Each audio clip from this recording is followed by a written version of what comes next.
తార్షిష్కి వెళ్ళాను. అక్కడ నన్ను ఒక పెద్ద చేప వచ్చి మింగింది. ఆ చేప కడుపులో నేను 3 దినములు ఉన్నాను. ఆ చేప కడుపులో నేను ప్రార్థన చేశాను. అప్పుడు దేవుడు నన్ను ఆ చేప కడుపులో నుంచి బయటకి తీశాడు. తర్వాత నేను నెనివే పట్టణానికి వెళ్ళి దేవుని ఉగ్రత గురించి చెప్పాను.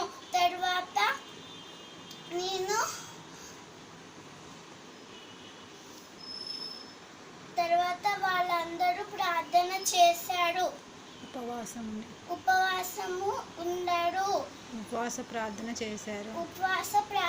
చేశారు. దేవుడు అప్పుడు వారిని క్షమించాడు.